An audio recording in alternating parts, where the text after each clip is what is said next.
Bonsoir à tous, bienvenue sur Africa Sport TV, africasport.org et notre chaîne YouTube Africa Sport TV également qui diffuse cette production en direct, l'émission. C'est Club des observateurs, celle-ci vous parvient tous les mardis et les vendredis à 18 h ce soir. Donc nous nous retrouvons pour encore vous mettre justement au bain de l'actualité sportive sur le plan national et africain. Nous allons donc parler au menu de cette émission ce soir de la crise liée au processus électoral de la Fédération guinéenne de football. Il y a donc une nouvelle date qui vient d'être communiquée. Il s'agit donc de la date du 6 janvier 2024 et au dernier moment, il y a la FIFA donc qui vient d'écrire à la Guinée justement par rapport à cette élection. Nous allons donc vous mettre justement au bain de cette actualité. Puis le football féminin justement qui tire le diable par la queue. Nous allons en parler dans cette émission avec une invitée ce soir. Nous parlerons également du Grand Sili National désormais, on va dire, qui est dirigé par Diawara, le sélectionneur principal Kaba Diawara, qui vient donc de décider de la nomination de son, on va dire, son adjoint Fousseni Diawara, ancien international malien, qui également était, il y a quelques mois, justement, sélectionneur adjoint de ce côté. Puis nous finirons par le Ballon d'Or africain 2023. Justement, les CAF Awards ont eu lieu justement hier au Maroc et le Nigérian Victor Osimhen, sans surprise, a remporté cette distinction personnelle au compte de l'exercice 2023. Voilà le menu de cette émission. D'autres infos non titrées viendront donc meubler ce présent menu. Sur ce plateau sans transition, nous avons Mohamed Djabi, MHD pour les intimes. Bonsoir. Bonsoir Amidou, bonsoir à tous. Nous avons également Monsieur Diallo. Bonsoir. Bonsoir, vous allez bien? Bienvenue. Ça va, merci. Bonsoir. Et notre invité de parcours avec laquelle on va parler du football féminin, parce que pour l'une des rares fois, les filles ont quand même décidé de prendre la parole dans les médias pour revendiquer leurs droits, ce qui est tout à fait normal. Nous avons Damaye Kamara sur ce plateau. Bonsoir. Bonsoir. Bienvenue. Merci. On se sent à l'aise? Ouais. On va avoir beaucoup d'informations aujourd'hui. Inch'Allah. D'accord. Voilà, c'est parti pour cette émission. La régie est tenue par le duo des frères Jimo, Alassane et Alucine Baldé. Djabi, on va démarrer par d'abord cette nouvelle convocation du corps électoral pour le congrès électif du comité exécutif de la Fédération guinéenne de football. La nouvelle date est le 6 janvier 2024. Vous pensez qu'elle sera tenable? Oui, je pense oui. Elle est tenable du moment où on a traversé pas mal de crises ces derniers temps. Vous vous rappelez que la date du 25, c'était une date où il devrait vraiment y avoir l'élection, mais pour faute de quorum, ça n'a pas eu lieu. Et puis voilà, l'élection a été, disons, reportée. Et le deuxième jour encore, pour faute de quorum, l'élection n'a pas été tenue. Donc ça a été reporté sine die. Maintenant on est parti de crise en crise jusqu'à ce que la FIFA a dépêché le directeur FIFA CAF, Gelson Fernandez, qui est venu à Conakry pour s'enquérir des réalités de tout ce qui se passe. Il a entendu les acteurs concernés à cette crise-là, et puis il s'est retourné. Donc il fallait s'y attendre quand même à une décision de la FIFA. Aujourd'hui, je pense dans le courrier, tout ce qu'il faut retenir, c'est que la FIFA a dit qu'il y a que 3 candidats qui sont maintenant en lice pour conquérir la tête de la Fédération guinéenne de football. Maintenant, ces 3... Ça veut dire que le G47 dont la est éliminé d'avance. Éliminé d'avance. Et moi, je pense que du moment où la FIFA a pris cette initiative d'écrire à la Fédération guinéenne de football pour dire, ben voilà, il n'y a que 3 candidats. Et donc, respectez les textes, allez-y aux élections, et puis essayez d'élire un président, un prochain COMEX. Maintenant, aujourd'hui, on sait que l'État s'était engagé pour essayer de tenter s'il pouvait avoir du consensus, mais on voulait croire à ce consensus-là, mais sauf que c'était compliqué. C'était compliqué d'aller à ce consensus parce que, vous savez, l'État ne peut pas imposer. Il y a même un processus en cours. Il y a même le processus qui est en cours. Comment l'annuler pour aller vers l'idée de Justement, il y avait tout ça. Et voilà, donc on est parti de crise en crise et aujourd'hui, la FIFA a statué là-dessus. Moi, je pense que c'est maintenant, c'est peine perdue pour le G47 déjà. Mais qui ne s'avoue pas vaincu parce qu'on voit beaucoup d'agissements quand même. Les agissements. Les agissements, c'est normal, jumeau. Ça va pas finir à tout moment. Quand même, vous le savez, on est en Guinée. C'est un pays de spéculation. Je m'excuse pour le terme. Mais après, il faut le dire. Maintenant, des agissements, ça va pas finir. Mais après, on sait que la Guinée est membre d'une association suprême qui est la FIFA. Et aujourd'hui, quand la FIFA essaie de statuer là-dessus, je pense qu'on ne peut pas aller loin. Il faut juste respecter la FIFA. Maintenant, la seule option qu'on a, il ne faut pas que la Guinée soit sanctionnée à cause de quelqu'un. Même si on nous fait croire qu'il n'y aura pas de sanctions. Bon, c'est vrai que dans le courrier, c'est pas mentionné. Mais je me rappelle qu'en 2019, avant la CAN 2019, il y avait le Mali qui était, disons, sous menace de sanctions parce que le Mali devrait organiser les élections. Et puis la FIFA a essayé d'envoyer le courrier et dit à cette date-là, essayez de tout faire pour élire le prochain COMEX. Sinon, vous seriez éliminé à la Coupe d'Afrique des Nations. Donc on ne veut pas que le même scénario se répète parce que vous savez, la FIFA a réagi d'étape en étape. Aujourd'hui, c'est l'étape des élections qui concerne la FIFA. Maintenant, à rester en observant pour voir si réellement l'élection sera tenue ou si réellement l'élection ne sera pas tenue. Après, ils vont sortir une autre décision pour menacer. Donc, pour ne pas aller jusqu'à ces étapes-là, il faudrait que les élections se tiennent et puis que le football continue en tout cas d'avoir une bonne image en Guinée, parce que n'oubliez pas que les autres pays sont à l'étape de développer le football. Et nous, jusqu'à présent... Fernandez, quand il est venu, il a dit que d'autres associations parlent aujourd'hui d'opportunités. D'opportunités, justement. Mais nous, malheureusement, en Guinée, on parle de problèmes. Justement. Donc, il faut éviter tout cela et que les élections se tiennent. Alors, on parle justement de ce processus électoral qui est en cours, processus pour renouveler le comité directeur de la Fédération guinéenne de football. Alors, M. Diallo, vous suivez vous aussi cette actualité sur le terrain. En 2 jours, le quorum n'a pas été atteint. Dans la salle d'élection, n'a pas pu se tenir parce que le G47, le groupe majoritaire des votants, n'a pas voulu prendre part à ces élections. Comme quoi, la tête de liste qui est Maturé Bangoura a été invalidée au dernier moment.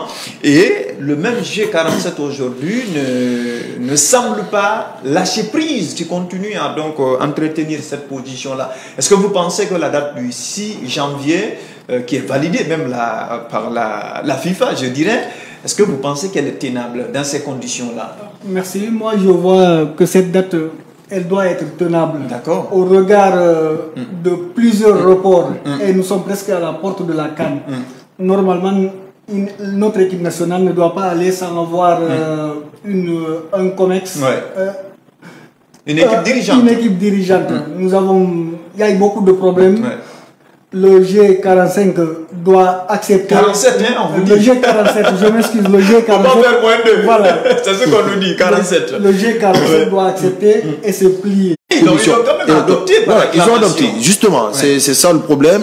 Et du moment où ils ont essayé, parce que n'oubliez pas qu'il y a eu beaucoup de choses aujourd'hui, et les membres statutaires aujourd'hui, notamment du G47, se disent aujourd'hui qu'ils n'étaient pas satisfaits, en tout cas de l'élection des membres des deux commissions, électorales et celle recours.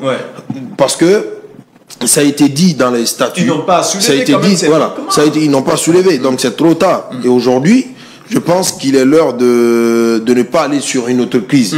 Du moment où c'est la FIFA elle-même, qui est une institution à laquelle toutes les fédérations sportives sont affiliées, c'est le moment de taire les problèmes en Guinée. C'est le moment de taire les crises dans le football en Guinée. Parce que la FIFA, après avoir statué là-dessus, après avoir dit de respecter le texte, après avoir dit qu'il n'y a que 3 candidats qui sont maintenant validés pour partir pour le prochain COMEX, je pense qu'il faut respecter. Il faut respecter. Déjà, après, d'aucuns me parleront de violation, je suis d'accord, mais aujourd'hui, violation de texte, parce que le G47 reproche quand même à la commission électorale de recours que l'invalidation de leur candidature ne devrait pas avoir lieu parce que les raisons données étaient légères et tout. Maintenant, aujourd'hui, c'est la FIFA elle-même. Mais sauf qu'on nous a quand même dit que le même G47 avait écrit à la FIFA. Et c'est la même FIFA aujourd'hui qui donne, on dirait, une réponse autrement. Ils ont écrit au TAS. Ils ont écrit au tribunal arbitral des sports. Mais vous savez, là-bas, c'est une procédure. Parfois, ça peut prendre le temps qu'il prendra parce que les juges, quand ils se réunissent, ils essayent de voir tous les compartiments avant de donner un verdict. Maintenant, ça peut prendre le temps qu'il faut. Mais ce qu'il ne faut pas oublier, il peut y avoir COMEX, il peut y avoir l'élection pour un prochain COMEX, mais si le TAS tranche en faveur du général Mathurin Bangoura, l'élection sera annulée et puis on sera dans l'obligation de reprendre ça délai. Maintenant, s'il y a cette possibilité, à mon avis, aujourd'hui, on ne devrait pas se focaliser sur le fait de continuer à empêcher l'élection de se tenir. Justement. S'il y a cette possibilité, même après 2 ans, si on donne vraiment le verdict tombe en faveur du général Mathurin Bangoura, comme vous l'avez dit, il y a cette possibilité de reprendre tout à zéro. Je pense qu'il ne faut pas continuer à empêcher le processus d'aller à son terme. Vous savez, au niveau de la FIFA, il y a des personnes ressources qui connaissent mieux le football que nous. Peut-être c'est par rapport à tout cela, ils ont dit il faut que l'élection se tienne. Parce qu'aujourd'hui, il y a un problème de représentativité au sein de la FIFA pour la Guinée. Parce qu'à l'heure actuelle où nous vous parlons, où on essaye de débattre cette émission, il n'y a pas de représentant de la Guinée à la FIFA. Et c'est ce que la FIFA ne souhaite pas justement. Parce que vous ne pouvez pas être membre et que vous êtes absent dans une association. Donc il faudrait qu'il y ait de la représentativité. Pour qu'il y ait de la représentativité, il faudrait qu'il y ait un comité exécutif en place. Maintenant, on est dans cette situation. Un comité exécutif normal. Normal, justement. Un comité exécutif normal. Du moment où la FIFA a dit qu'il n'y aura pas de CONOR, du coup, il faut aller aux élections. Et à l'approche de la CAN, un pays ne peut pas jouer quand même la CAN sans un comité exécutif. C'est aberrant. Dans le courrier, il a dit que si l'élection ne se tient pas le 6, c'est le secrétaire général et son administration qui vont continuer à diriger la Fédération guinéenne de football. Le secrétaire peut continuer, peut-être pour gérer les affaires courantes. Mais on va dire à des niveaux limités. Voilà, des niveaux limités. Parce que le secrétaire qui va occuper, disons, pour gérer les affaires courantes, n'aura pas la possibilité du côté financement. Parce que après, la FIFA contrôle tous ces financements des fédérations. Vous ne pouvez pas donner de l'argent à un simple secrétaire qui est là et qu'il n'y a pas de comité exécutif. C'est risquant. Maintenant, aujourd'hui, c'est l'heure de l'élection.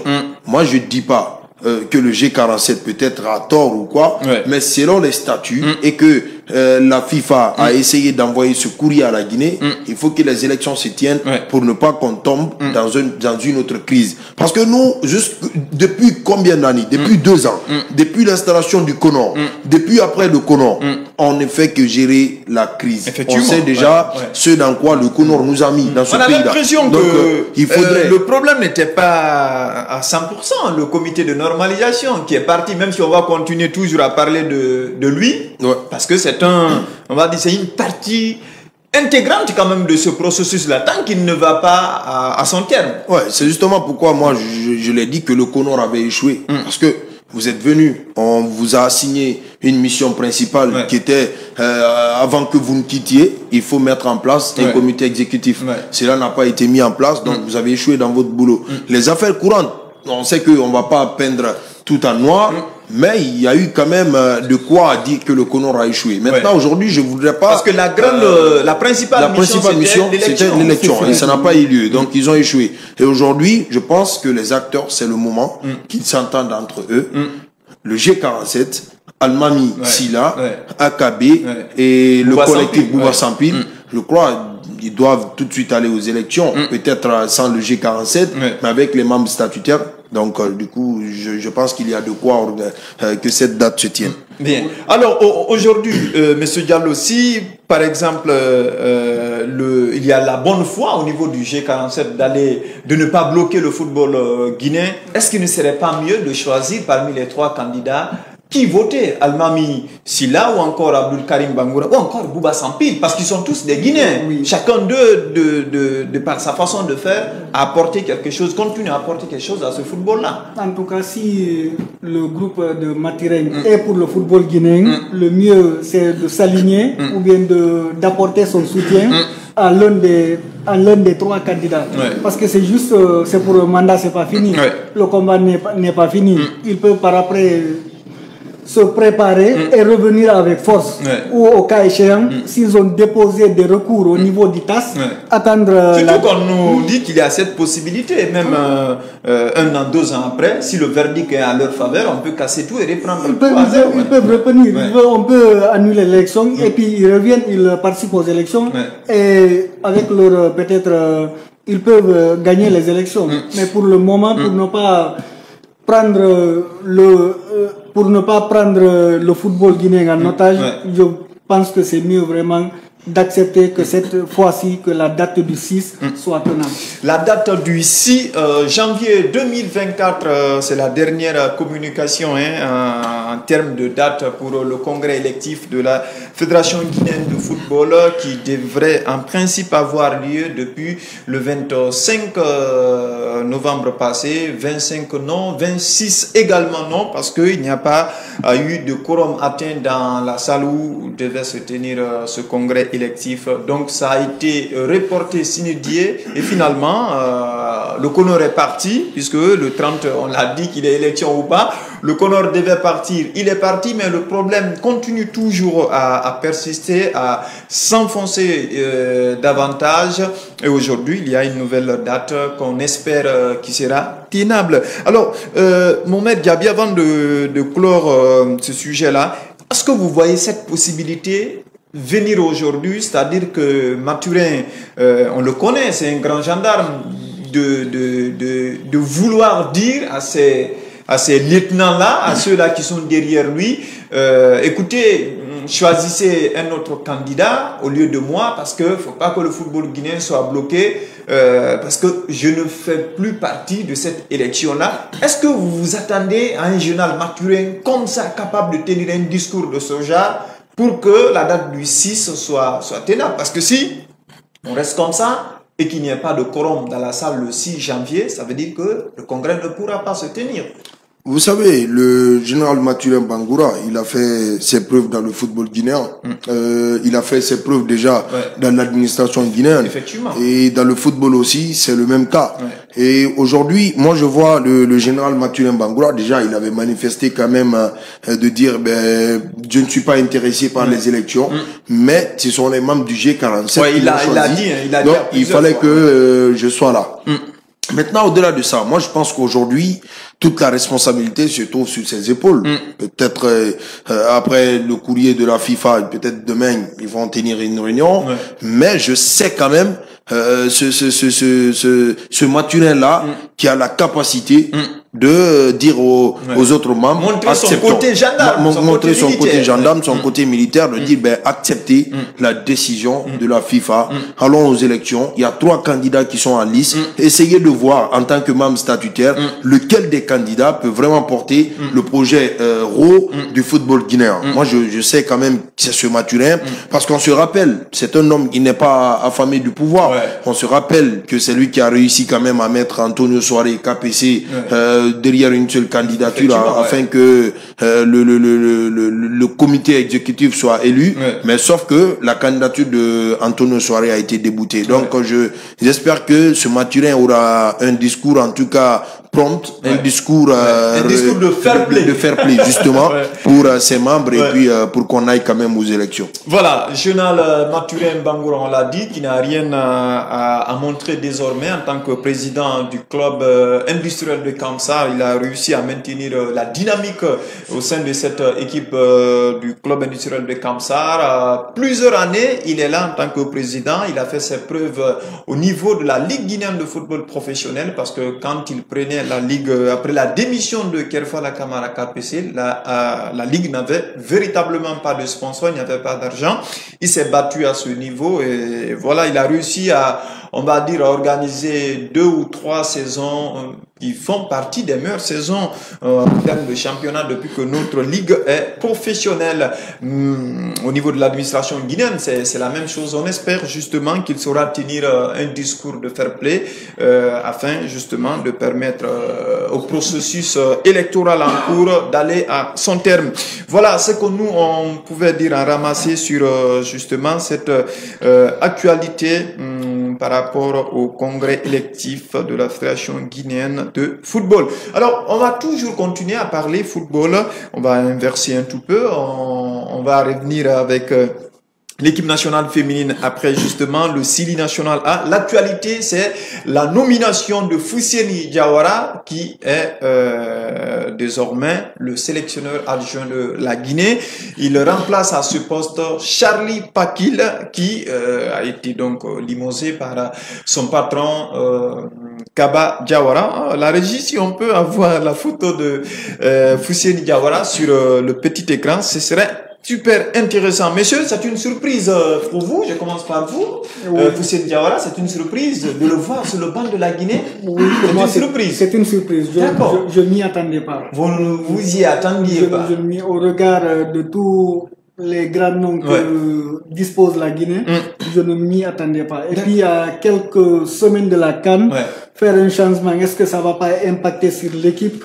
Vraiment, c'est un grand risque que Kaba Diawara a pris. Bon ou mauvais choix pour vous, Fousseni, qui ne connaît pas pratiquement le football guinéen? Bon, moi je dirais c'est un mauvais choix pour le moment. Pour cette fois-ci, c'est un mauvais choix. D'accord. Au regard, parce qu'il est nouveau et nous sommes à presque 3 semaines de la CAN et j'ai du mal à voir.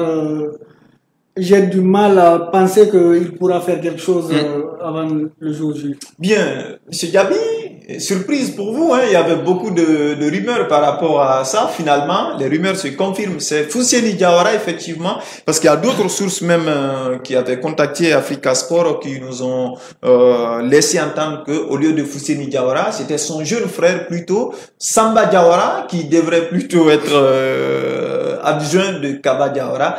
Mais la fédération l'a officialisé dans l'après-midi d'aujourd'hui. C'est Fousseni qui va seconder Kaba Diawara en remplacement de Charlie Pakil. Non, moi je suis pas surpris. Hein. Je savais déjà que Charlie Pakilé allait quitter. J'ai été proche de l'équipe nationale ces derniers temps. Effectivement. Voilà, j'étais avec l'équipe nationale à chaque fois, même les derniers matchs là des éliminatoires de la Coupe du Monde. On était au Maroc ensemble.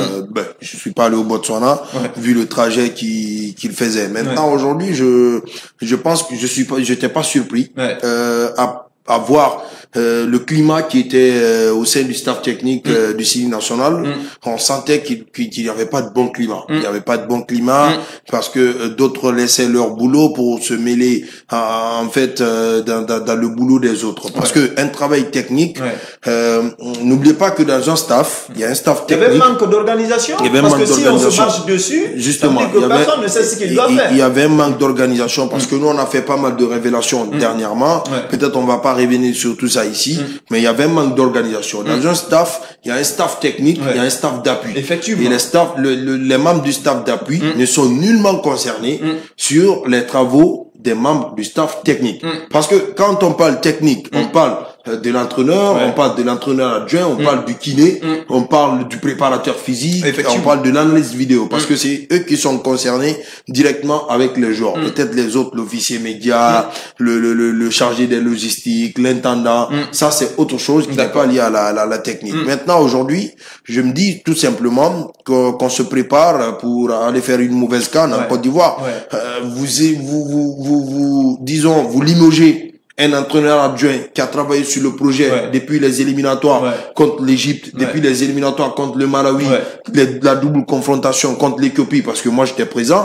Après, qui a travaillé sur le projet, et c'est l'entraîneur le plus technique parmi les deux. Il est technique que Kaba. Il est technique que Kaba Diawara. D'accord. Il est mieux que Kaba Diawara. Kaba Diawara est juste, disons, un parce élève. Parce que même la seule fois qu'ils sont venus se préparer ici avant le match contre le Malawi, nous, on a vu Charlie Pakilé plus au boulot que Kaba Diawara. Non, ça c'est pas mal. Parce que attends, c'est lui qui travaille seulement vous savez, bien. Vous pouvez le voir. Vous pouvez le voir. Il n'y a aucun souci par rapport à ça. Parce que les entraîneurs adjoints travaillent mieux, travaillent beaucoup plus que le sélectionneur. Parce que le sélectionneur a un projet. Mais sauf que dans l'équipe nationale du Chili, c'est l'adjoint qui a beaucoup plus cette ténacité, ce côté technique que l'entraîneur principal. Moi, je vous le dis tout de suite. Charlie Pakile est mieux que Kaba Diawara. Ça, c'est autre chose. Mais là, aujourd'hui, vous limogez un entraîneur qui a travaillé sur le projet, comme je l'ai rappelé, pour faire venir qui? Fousséni Diawara, il a quoi comme vécu dans le football? On peut pas le comparer à Charlie Pakile. Surtout en tant qu'entraîneur. Voilà. En tant il est presque vierge. C'est deux poumons dans un même corps. Fousséni Diawara et Kaba Diawara, c'est deux poumons dans un même corps. On sait combien de fois on a été critique envers Kaba Diawara. On a critiqué, mais après, les gens ils comprenaient pas. Et aujourd'hui, bon, libre à Kaba Diawara, comme c'est lui qui est engagé par contrat au ministère des Sports, il est libre de choisir qui il veut dans son staff. Mais c'est ce qu'on a du mal à comprendre. Moi, j'ai eu hier Charlie Pakile, j'aurais souhaité qu'il intervienne dans l'émission aujourd'hui, mais il me dit, bon, écoute, il n'interviendra pas. Je ne voudrais vraiment pas parler de ça en public dans les médias. Il y a certains qui ont réussi à me faire parler, mais là, je me limite là, je ne veux vraiment pas en parler. J'ai échangé avec Kaba Diawara. Ce qu'on a dit, ça va rester pour moi en privé. Je ne le dirai pas. Sur autre chose, je peux me prononcer, mais si c'est ça, il a dit non. Il a dit ouvertement, je ne peux pas. On a du mal aujourd'hui à savoir c'est quoi la pompe du discorde entre les deux, finalement, qui se solde par ce divorce-là. Qu'on n'a pas compris. Surtout que les deux ont travaillé sur ce projet pendant les éliminatoires, tout. À quelques semaines de la CAN, qu'il y ait cette séparation de cette façon, on n'arrive vraiment pas à comprendre ça. Justement, moi, personnellement, j'ai parlé avec lui. On a parlé une quarantaine de minutes. On s'est dit assez de choses que je vais pas révéler ici. C'est vrai, après tout ce que j'ai entendu, je suis déçu, encore une fois de plus, de Kaba Diawara. Parce qu'on parle même de raquettage. Bon, le raquettage, ne rentrez même pas dans ça. Après, on parlait de raquettage entre le sélectionneur et le sélectionneur adjoint qui convoque les joueurs. C'est le sélectionneur. À chaque sortie de liste du Chili national, on voit Kaba Diawara en conférence de presse. Tout ce qu'il répète, c'est de dire, c'est mon choix. Effectivement. C'est mon choix. Effectivement. Et du coup, il s'est engagé lui-même, c'est un choix. Du moment où il parle de son choix, moi je pense qu'on va pas parler de raquettage. Aujourd'hui, Charlie ne va pas être avec l'équipe à la CAN. C'est Fousséni Diawara. Mais tout ce qui m'écoeure, moi j'ai pas de problème avec le pays, dire que c'est un Malien au profit de Guinéen. Je n'ai pas de problème avec ça. Mais savez quel vécu, il y avait quelle urgence réellement de faire venir Fousséni Diawara. On sait, avec le Mali. Mais comme on l'a dit, les oiseaux de même espèce volent ensemble. Bon, c'est des copains. C'est des copains. Limité, il ne peut pas trouver mieux que lui, qui viendra peut-être lui chipper sa place. Non, c'est des copains. C'est des copains, tout ce qu'on sait. On sait qu'ils ont traversé de moments difficiles ensemble. Et jusque-là, ils sont ensemble. À Canal+, ils sont ensemble. C'est des copains. Et aujourd'hui, je pense que tout ce que j'ai à dire, Fousséni, voilà, il va venir en Guinée. Peut-être il va trouver le projet sur la table avec Kaba. Et je vous informe, je profite de cette antenne pour vous donner cette information. Même hier, Kaba Diawara et Fousséni Diawara et le médecin du sport, ils étaient tous à Paris ensemble. Ils étaient en train de préparer déjà le projet de la CAN. Donc ils étaient tous ensemble en train de travailler. Bien, Kaba Diawara, Fousséni Diawara, donc les deux patrons désormais du Chili national de Guinée. En tout cas, pour la prochaine Coupe d'Afrique des Nations qui arrive là, ça va démarrer le 13 janvier 2024 en Côte d'Ivoire. La Guinée est concernée, vous le savez. Et la question que nous on se pose généralement, pourquoi à chaque approche d'une Coupe d'Afrique des Nations, il y a des problèmes au sein du football guinéen? Il faut tout simplement dire qu'il y a des scandales. Au niveau de l'administration, ça ne va pas. L'entraîneur, connaissant cette triste réalité-là, il éclate un autre problème dans son staff. Parce que comme on l'a dit, travailler avec quelqu'un sur un projet comme ça, et puis à quelques semaines de la Coupe d'Afrique des Nations, la finalité du projet finalement, vous l'évincez, on a du mal vraiment à comprendre. Pourtant, l'entraîneur adjoint, c'est un élément important pour l'entraîneur principal. Je ne sais pas comment vous comprenez ça. Ça, honnêtement, à l'approche de chaque Coupe d'Afrique des Nations, il y a un problème au sein de l'équipe nationale de Guinée. Ça nous suit jusqu'à maintenant. Et malheureusement, on connaît les conséquences. C'est que soit c'est une élimination précoce qui arrive, ou encore c'est le même problème qui continue dans l'équipe nationale qui sabote finalement la compétition pour la Guinée. Pour cette fois-ci, on a plusieurs problèmes. D'ailleurs, on a pas d'administration aussi. Voilà, c'est la plus grosse problématique d'abord, c'est le fait qu'on n'a pas d'administration. En secondo, venir créer une crise au sein de l'équipe nationale, ça aussi c'est un autre problème qui inquiète vraiment les supporters du Sili national. Voilà, le Sili de Guinéens, donc qui, pour le moment de la préparation n'est pas, le programme de préparation n'est pas connu, parce que monsieur, puisque vous êtes un peu proche de la préparation, on nous parle d'Abu Dhabi, normalement le 28. Doit se réunir à Conakry avant de bouger le 30. Peut-être ça ne sera que recevoir le drapeau des mains du président de la transition. Et à partir du 30, le Sili va bouger pour Dubaï, où ils vont se préparer, où ils vont livrer 2 matchs amicaux à travers les informations que j'ai reçues justement.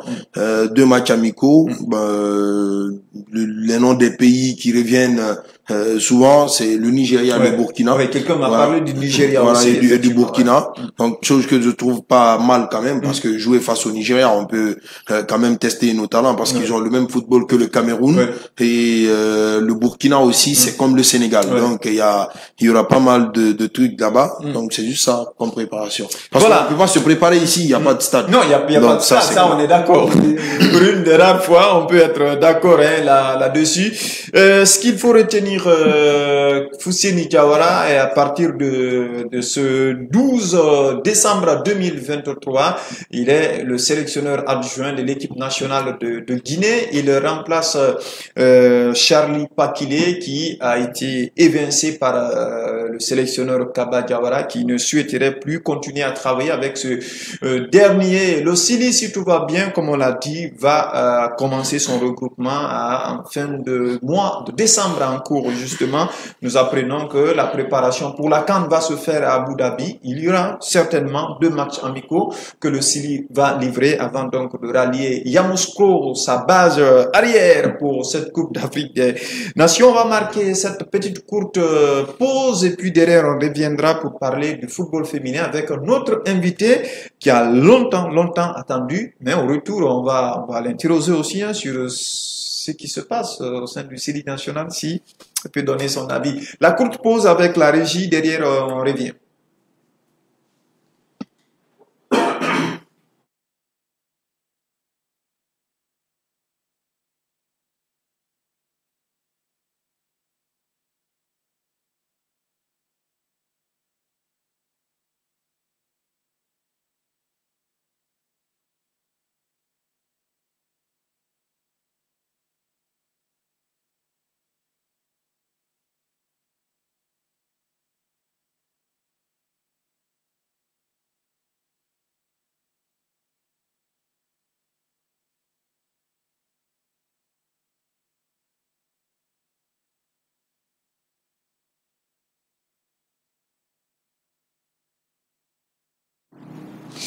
Vous avez ces beaux maillots que vous pouvez justement avoir, vous pouvez contacter notre rédaction ou encore les numéros qui sont affichés sur ces maillots. C'est notre partenaire Sogé Sport qui vous les propose. Ce sont des nouveaux maillots que vous pouvez retrouver dans son magasin à Madina, école gare routière Pamlap, en contactant ces numéros, ou encore vous pouvez nous retrouver notre siège à Petit Simbaya ici pour avoir toutes les informations utiles par rapport à l'achat de ces maillots.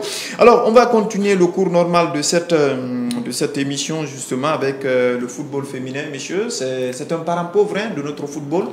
Malheureusement, on nous apprend quand même que quand toutes les subventions que la FIFA ou encore la CAF donne à la Guinée, il y a 5% qui doivent aller au développement du football féminin. Malheureusement, la triste réalité est que il n'y a ni championnat, ni compétition, ni tournoi d'animation, aucune compétition, aucune organisation à la base pour permettre à ces femmes justement de pratiquer leur art. C'est dommage. Oui, c'est dommage. J'ai envie de dire que le football féminin n'a pas été une priorité des dirigeants du côté du football guinéen. Parce que le football féminin, je pense qu'il faut beaucoup plus investir comme d'autant, pas forcément égaler le football masculin, on est d'accord, parce que c'est pas le même niveau, même dans les autres pays développés, mais après il faut donner quand même l'estime à cette discipline côté féminin, parce que il y a quand même des talents, c'est ce qui était difficile à en avoir, quand même il y a des talents,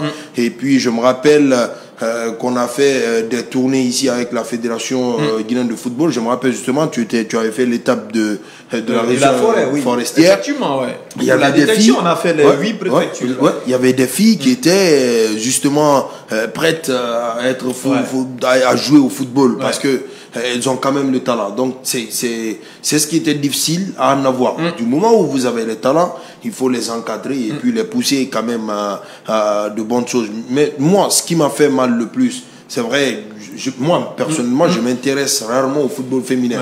Mais cela ne veut pas dire que je suis le football féminin de temps à autre, parce que chez moi à Imbaya là-bas, je vois pas mal d'équipes féminines qui s'entraînent en longueur de journée. Mais ce qui m'a fait mal le plus, dernièrement, je devrais prendre mon vol pour quitter Casablanca pour la Guinée. J'ai voyagé avec l'équipe U20. L'équipe U20 avait joué au Maroc. Et puis joué à El Jadida. Voilà, El Jadida et à Casablanca. Donc, on était tous ensemble dans le même vol. On était assis en salle d'attente. Et puis, j'étais avec certaines joueuses. J'étais surpris quand même d'entendre qu'après, quand elles se retournent en Guinée, les maillots, les sous-vêtements, les sacs et les dessous seront retirés. J'étais surpris. Quand elle m'a dit, j'ai dit, ben, je ne peux pas croire à ça.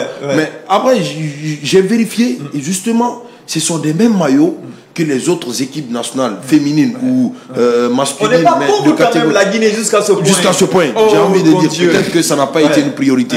Mais j'étais surpris. Moi, ça m'a fait mal justement. Après, je peux pas, quand j'ai une soeur à la maison qui veut pratiquer le football, ça m'encourage pas. Parce que les filles ne peuvent pas utiliser les mêmes dessous que les hommes. À travers la maladie déjà, on sait que les filles elles sont confrontées, excusez-moi, à des infections et tout. Il faudrait beaucoup plus éviter. Il faut professionnaliser. Si vous ne pouvez pas tenir compte du football féminin, il faut laisser le football féminin pour le moment, jusqu'à ce qu'on ait vraiment des développeurs dans cette discipline-là. Mais encore une fois, c'est vraiment dommage. Alors, nous avons une voix autorisée. Bon, je ne sais pas si elle peut confirmer. Non, on va revenir à ça tout à l'heure. Damaye, on va dire bonsoir. De plus. Alors, lui, là, on va commencer par sa question. Au retour de ce match contre le Mali, je crois, on vous a retiré tout. Oui, on nous a tout retiré. Les maillots. Les maillots, les sacs. C'est à l'aéroport, on nous habille, c'est là-bas, on nous déshabille. Son micro est bien allumé, on ne sait pas si ça... D'accord. Il va faire l'effort juste de... Voilà, on espère que ça va. Alors, il faut que vous racontiez un peu la mésaventure que vous avez connue. Nous avons appris que au retour au pays, vous avez, après cette élimination logique, parce que rien n'est fait à la base, pour qu'on s'attende à un résultat. Moi, j'étais même surpris, agréablement, de voir cette équipe progresser jusqu'à ce niveau pendant ces éliminatoires-là. Au retour, que vous avez été abandonné à l'aéroport. Merci de m'avoir passé la parole. Moi, c'est Kamara Damoye, la capitaine de l'équipe nationale. L'équipe nationale féminine, nous subissons sur l'injustice depuis des années jusqu'à de nos jours. Nous avons joué un match aller-retour contre l'île Maurice. Nous avons fait une victoire. Nous avons gagné. Nous sommes passés au deuxième tour. Donc, pour la deuxième tour contre le Mali, nous sommes allés. C'est à l'aéroport, on s'est habillés, nous sommes partis pour confronter le Mali. L'aéroport où? L'aéroport international de Guinée. C'est à l'aéroport ici, vous êtes habillés? Oui, c'est là-bas, on s'est habillés. D'accord. Pour aller confronter le Mali. Pour se mettre justement dans les tenues. Dans les équipements. Donc, c'est là-bas, nous sommes partis. Et le lendemain, on est parti le 29, on a joué le 30. Donc, il y avait un peu de fatigue. On a joué le 30 contre le Mali. Et on a été éliminés. On a encaissé 7 buts et on a marqué 2 buts. Après, là-bas, nous sommes partis à Dakar pour le match retour. Et là-bas, on a rectifié un peu les erreurs et on nous a encore battu 3-0. Donc, après le match, l'intendante est venue nous voir pour nous récupérer tous les équipements, les sous-vêtements, comme le monsieur vient de le dire, les maillots, tous les 2 maillots, les sacs. Il nous a même dit que si certains peuvent déposer les sacs là-bas, les sous-vêtements d'aller n'importe comment, tu peux porter ce que tu as là-bas. Il y a certains qui ont déposé. Nous, on a dit qu'on n'avait rien à porter, on ne pouvait pas partir comme ça. Une fois à l'aéroport, on allait les mettre le reste des équipements. Donc, c'est ainsi que nous sommes venus en Guinée. Une fois dans notre aéroport, on nous a remis les transports. D'habitude, on nous on vous a donné combien? 100 000 francs. D'habitude, une fois à l'aéroport, quand on nous donne nos transports, pour ne pas qu'on refuse de rendre les équipements, ils nous retirent nos passeports. Ils nous retirent nos passeports, ils nous laissent rentrer. Après, si tu veux récupérer maintenant ton passeport, il te faut déposer les équipements. Donc, quand on est venu à l'aéroport, le représentant de la fédération qui était venu nous remettre le transport n'était pas au courant de ça. Donc, il nous a remis les transports. Après, on a signé. Nous avons dit non, on ne peut pas prendre les 100 000 francs pour rentrer à la maison. Ça fait combien de jours nous sommes sortis? On ne peut pas rentrer, on ne peut pas sortir les mains vides et rentrer les mains vides. C'est quand même une injustice qui ne dit pas son nom. Allez-y, on va revenir sur ça plus tard. On ne peut pas sortir les mains vides et revenir les mains vides. Donc, c'est en ce temps que nous avons commencé les manifestations. On s'est mis à crier. Après, on s'est mobilisé. On s'est dit d'aller voir le président. Le président de la République. Quand on a pris ça, c'est le lendemain maintenant? Non, le même jour. Le même jour? Ah, d'accord. D'accord. Le même jour, on a pris le taxi. On est parti se regrouper là-bas. Maintenant, à la présidence? À la présidence. D'accord. C'est là-bas, on nous a dit qu'on ne peut pas voir le président, qu'il faisait nuit. Donc, que de revenir. Quelle heure? On est rentré ici à 18h, 19h comme ça. Donc, 20h, 19h, nous a trouvé là-bas. Vous avez eu quand même accès à la présidence? Oui, quand on nous a pas laissé rentrer. Donc, les forces spéciales nous ont fait arrêter pour nous demander qu'est-ce qui ne va pas. On les a expliqué un peu la situation pour leur dire qu'on est venu voir Monsieur le Président. C'est en ce temps, ils nous ont dit qu'on ne peut pas le voir en ce moment parce qu'il faisait nuit, d'attendre le matin, de revenir. Donc, il y a certains qui logeaient loin. Quand on s'est séparés là-bas, ça allait être difficile de se regrouper. On s'est dit de ne pas rentrer, de passer la nuit là-bas. Pour qu'on puisse voir Monsieur le Président. Parce que vous vous sentez un peu plus en sécurité avec, on parle de la présidence quand même. D'accord, allez-y. On s'est mis quelque part là-bas, on a passé la nuit. Le lendemain. Vous avez passé la nuit là-bas, à la présidence? Oui. D'accord. On a passé la nuit là-bas. Nous ne sommes pas rentrés à la maison. Maintenant, à 4 heures, on a essayé de rentrer. Les forces spéciales nous ont encore arrêtés pour nous demander pourquoi vous êtes là. On les a encore expliqué. Ils nous ont dit d'attendre. C'est en ce temps on a cherché le numéro des journalistes pour venir nous rejoindre, pour pouvoir nous aider parce qu'on était toutes seules. Nous n'avons pas d'encadrement avec nous. Donc, on a essayé de joindre les journalistes. Ils sont venus nous trouver là-bas. Vous étiez seulement joueuses entre vous, les encadreurs, personne n'était avec vous? Non, personne n'était avec nous, seulement les joueuses. Donc, il y a certains journalistes qui sont venus, comme la RTG, l'espace, Calac, qui sont venus nous rejoindre là-bas pour prendre des informations. Nous sommes restés jusqu'à le ministre a envoyé son... Le ministre des Sports? Oui. Il a envoyé 2 de ses travailleurs qui sont venus nous voir pour nous dire d'aller au ministère. On les a dit non, on ne peut pas aller là-bas. On est là pour voir Monsieur le Président. Comme nous avons insisté, ils ont encore envoyé le conseiller du Premier ministre qui est venu nous voir. Lui, il nous a fait comprendre de le suivre dans son bureau. D'accord. Nous étions que 7 personnes n'a qu'à le suivre dans son bureau. Donc, nous sommes partis au nombre de 7 dans son bureau. On lui a expliqué la situation. Il a eu pitié de nous. Il s'est même mis à pleurer là-bas pour nous. Donc, il a appelé sur le coup le ministre des Sports pour lui expliquer le cas. Après ça, il nous a encore envoyé là-bas d'aller voir le ministre. Le ministre Béa? Béa Diallo. Donc, nous sommes partis voir le ministre. On lui a encore expliqué la situation. Donc, c'est en ce temps, il nous a dit que, parce que c'était un jeudi, il y avait une réunion à la présidence. Donc, il nous a laissé là-bas. Quand on a fini de l'expliquer le problème, il nous a dit qu'il va remonter l'information et qu'il va nous rappeler. Ils nous ont remis le transport, on est rentré à la maison. Qu'il va remonter l'information, c'est quand même c'est tout un récit pathétique. Moi, je parlais tout à l'heure on va dire de l'injustice, parce que quand vous prenez les messieurs, bon, même les petites catégories sur les messieurs, c'est presque les mêmes réalités. Mais le Grand Sili, par exemple, la simple convocation tu as 2000 dollars ou tu as 1500 dollars, je ne sais. Mais tu as quand même une prime, simple convocation. Même pas jouer, gagner, même pas tout ça. Vous avez ça. Ça, c'est une injustice qu'on fait à ces dames. Ouais, bon, c'est une injustice. Après, on va beau parler, ça va toujours continuer les anciennes pratiques. Il faudrait qu'on essaye de laver de haut en bas afin d'obtenir gain de cause. Moi, la question que j'aimerais poser, c'est très simple. Pourquoi vous étiez parti à la présidence pour manifester? Est-ce que c'est pour avoir les primes de match ou les primes de convocation ou je sais pas quoi? Pourquoi? C'était pour avoir les plumes de masse parce qu'on n'en avait jamais eu depuis qu'on a commencé à jouer. D'accord. Déjà que vous avez franchi un premier pas, rencontré le ministre des Sports, moi j'ai envie de savoir parce que à un moment il faut que l'athlète aussi puisse connaître son droit à un moment donné. Moi j'aimerais savoir, est-ce que de vous au ministre des Sports ou quoi ou des encadreurs, est-ce que ça vous a été dit avant que vous ne jouiez contre l'île Maurice ou avant que vous ne jouiez contre le Mali, est-ce que ça vous a été dit qu'après ces matchs-là, vous avez droit à telle somme? Non. Comme tu le sais, en fait, ça n'a jamais été dit. Non, on peut même ne pas le dire. Mais quand il y a victoire, vous savez, la phase des qualifications, quand vous vous qualifiez, on vous paye la prime de qualification à la veille de la compétition. C'est-à-dire que quand vous partez pour prendre le drapeau, aller à la compétition, on vous paye les primes de qualification. Mais les primes de match, normalement, c'est défini, comme tu le sais, par ce document entre le ministère des Sports, des Finances et le budget. Un document conjoint.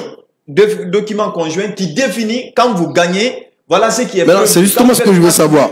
Est-ce que c'est défini? Les détails sont donnés. Est-ce que c'est défini? Parce que je me suis intéressé à ce cas pour savoir, parce que ce qui est défini, moi je pense pas que le ministre peut prendre vraiment la responsabilité de dire je vais remonter l'information. Ou bien qu'on nous dise, parce que qu'on nous dise que voilà, ce document-là c'est juste pour le Grand Sili en fait. Justement, parce que il faut qu'on mette les points sur les i. À un moment donné, ces joueuses-là ne peuvent pas aller représenter quand même la Guinée. De quelque manière qu'elle soit, ou elles ont été battues, je sais pas. Mais du fait de porter ce maillot et de représenter la Guinée, elles doivent avoir quelque chose. En principe. Quand même, elles ne méritent pas 100 000. En 4 matchs, elles ont gagné 2. Elles ont perdu 2. Elles ne méritent pas 100 000. Il y a toujours des grosses sommes débloquées pour le branding. Mais le branding ne dépasse pas ces jeunes filles. Parce qu'elles partent, elles représentent, elles jouent au football. Et de surcroît, on les habille sur le branding. Effectivement. Maintenant, qu'on les respecte. Aujourd'hui, ce sont des joueuses. Elles ont une famille. C'est vrai, je ne peux pas dire qu'elles doivent nourrir une famille. Ça n'encourage même pas cette pratique-là. Ça n'encourage même pas les parents à laisser. On sait combien de fois les filles là, elles ont des difficultés dans leur famille. Parce que chez nous, généralement, on pense que le football est fait pour les hommes. Vous comprenez? Parce que moi, je sais une chose. S'il y a des situations comme ça, ça n'encourage non seulement pas les parents, mais aussi les athlètes. Je sais une chose. Les affaires de primes ont toujours un processus là. Même aussi masculin et senior ont toujours un processus là. Parce que jusque là, le CI n'a pas reçu encore toutes ses primes de qualification. Bon, de qualification. Peut-être ça, ils peuvent recevoir à partir du 30, mais les primes de match qu'ils ont gagnées ou les primes de convocation. Du coup, aujourd'hui, il y a mon cœur qui me fait mal. Pour ces ça fait très mal. Les U20, je vous ai dit, à l'aéroport déjà, voilà, il faut... nous, on les a trouvés à l'aéroport, on passait, du coup, on a entendu les gens y parler en sous-sous, on a compris que c'était une équipe nationale, on est venu, mais il faut voir dans la situation dans laquelle les joueurs ont voyagé. Vous venez à l'aéroport de Casablanca, on sait que c'est pas un petit aéroport.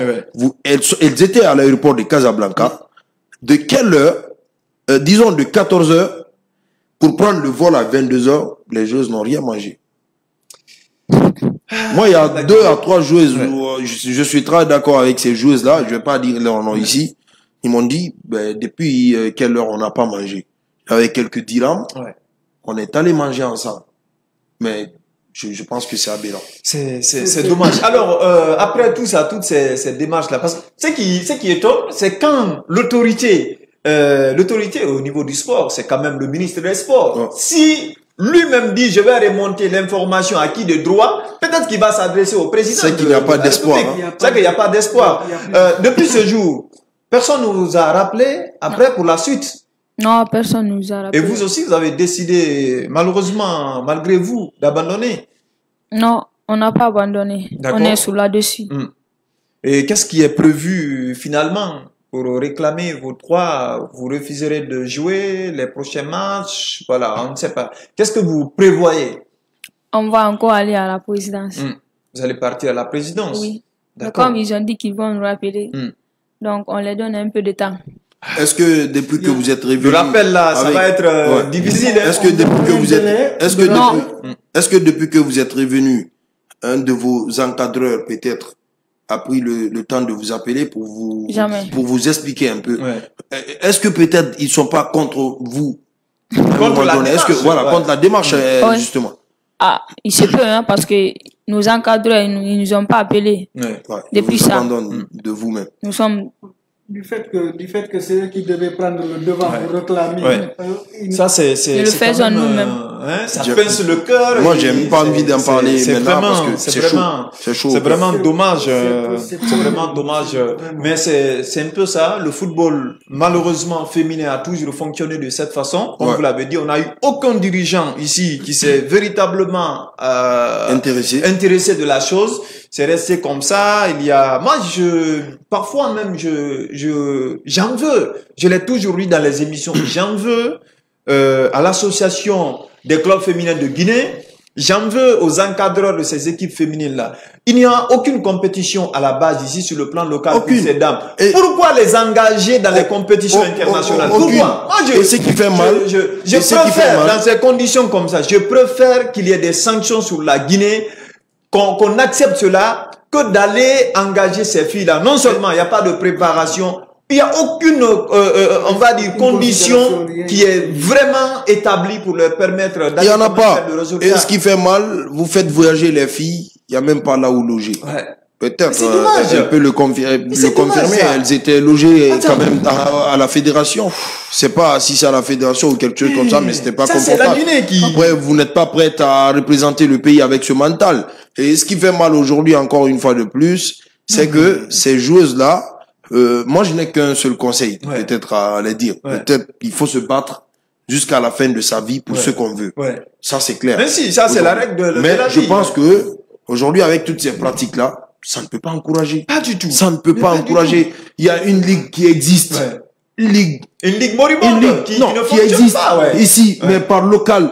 Il n'y a que le bureau qui existe. Mais cette ligue ne fait absolument rien en termes de projet pour l'émancipation ou pour le progrès du football féminin. Je suis quand même aujourd'hui, j'ai pas envie, j'ai plus envie d'en parler. L'équipe nationale Boya, sans être capable d'être logé. Non mais bon, de surcroît, on voulait dire des équipements. De surcroît, peut-être au moins aujourd'hui, ta maman ou ton tuteur peut te laisser aller jouer pour l'équipe nationale, au moins en rentrant, même cela, avec ses équipements. En fait, c'est pourquoi des fois, c'est vrai, on en veut à des athlètes qui, après une compétition à l'international, cherchent à ne plus revenir au pays. Des fois, on n'encourage pas cela, mais il faut les comprendre. Parce que dans des réalités comme ça, c'est difficile véritablement de se développer, c'est difficile de continuer à pratiquer son art. Nous, on vous accompagne. Et vous avez le soutien des médias, comme on l'a dit. Malheureusement que ça se passe comme ça dans ce pays-là. Mais ça, c'est de Amara jusqu'à Zaoro. Aucun président ne s'est intéressé comme il se doit au football féminin. Ça se passe comme ça. On espère que le futur président de la Fédération guinéenne de football va faire autant d'efforts pour changer, pour inverser la donne pour ces filles-là. Parce que, comme je l'ai dit, dans les familles, c'est difficile. Des fois, vous avez des filles qui se cachent pour aller jouer, qui reviennent après, qui prennent des coups. Il y a beaucoup de choses qui se passent. Normalement, en retour de cela, quand vous jouez quand même en équipe nationale, que vous soyez capable de donner, ne serait-ce que un petit sou à la famille, en retour, au lieu de faire X, Y métier, voilà le métier que j'ai choisi, que je suis en train de pratiquer dans les règles de l'art. Voici ce que je vous donne, mais ça ne se passe pas comme ça, de cette façon. Peut-être que tu as un dernier mot à dire pour les amis ou encore pour cette lutte-là, parce que nous, on aimerait vraiment que vous continuez jusqu'à avoir un tête-à-tête avec le président de la République, hein. Même si vous ne gagnez rien, mais vous auriez quand même l'occasion de lui parler en face et lui dire tous les mots dont vous souffrez. Oui, exactement. En fait, j'aimerais bien que les choses changent aussi. Pas seulement pour nous, mais pour nos sœurs qui viennent après nous. Pour que au moins qu'elles puissent réaliser ce qu'elles veulent, parce que nous aussi, nous voulons aller loin dans ce football. C'est ce qu'on a choisi. Il y a certaines parmi nous qui ont abandonné les études pour ça. Donc, c'est pas encourageant. J'ai un dernier mot à dire. Moi, personnellement, moi et mes amis, jusqu'à présent, nous sommes sur là-dessus. Nous voulons voir Monsieur le Président Mamadi Doumbouya. Jusqu'à présent, c'est là-bas on insiste parce qu'on est passé partout. On est allé au ministère, on est allé à la fédération, ça va pas. Peut-être lui, quand même, quand on va l'expliquer notre situation, peut-être les choses vont changer. Pas pour l'argent, mais pour que la situation change. Bien.